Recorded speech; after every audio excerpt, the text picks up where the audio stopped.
Girlfriend বা বউ যখন তার জামাইকে বা বয়ফ্রেন্ডকে ফোন দিয়ে কান্নাকাটি শুরু করে তখন প্রং প্রং প্রং প্রং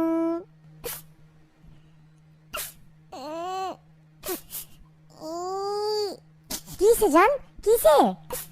আমার সব শেষ হয়ে গেছে মফিজ। এই মফিজ শোনো না। জান কিসে? আম্মু কিছু বলছে? না। আব্বু কিছু বলছে? না। আব্বু কিছু বলে নাই। তো বলবা তো কিসে? কাঁদতেছো কেন? জানো কি হইছে? আমার বয়ফ্রেন্ডকে জেলে দিয়ে দিছে ওই কুকুরগুলা। এই বয়ফ্রেন্ড মানে কি কয় এগুলা? কিসের বয়ফ্রেন্ড? ওই মিয়া তুমি আমার বউ, তোমার আবার কিসের বয়ফ্রেন্ড? বুঝলাম না। ওই গাঞ্জুটি কি আবার ব্যাক করছে নাকি তোমার লাইফে? দূর মিয়া, দিলার তো টেনশনে ফেলায়। আরে না, আমার বয়ফ্রেন্ডকে চিনো না তুমি? এই তুমি আমার বয়ফ্রেন্ডকে চিনো না? এই তোমার তো সাহস কম না? কে তোমার বয়ফ্রেন্ড? আরেকটা প্রেম করো নাকি?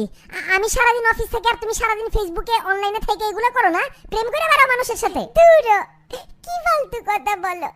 আমি তো সালমান খানের কথা বলতেছি। মুভিজ, আমার জীবনটাই শেষ হয়ে গেল। ওকে জেলে দিয়ে দিছে, এখন আমার কি হবে মুভিজ? আমার ভালো লাগতেছে না। দূর বেডি, কিসের সালমান খান? হৃদয় খানেরই খবর রাখি না আর তুমি আইছো সালমান খানের কথা আমারে শোনাইতে। কে এই সালমান খান? মেয়ে তোমার পহেলা বৈশাখের শাড়ি কিনে আমি তোমার আজেরা পেছালো আমি শুনি, আর তুমি আইসা আমারে সালমান খানের খবর দাও। কাজ কাম নেই না? আর তুমি আমার বয়ফ্রেন্ড নিয়ে এইভাবে কথা বললা। তুমি জানো না আমি ওকে কত ভালোবাসি। ভাই একটা কথা বলি, হ্যাঁ মন দিয়ে শোনো। এই ক্যাটরিনার মতন মাইয়াই টিকতে পারলো না সালমান খানের কাছে, আর তুমি কোন জায়গার ময়না আইছো সালমান খানের গীত গাইতে? শোনো, এইসব বাদ দিয়ে কাজের কথা বলি।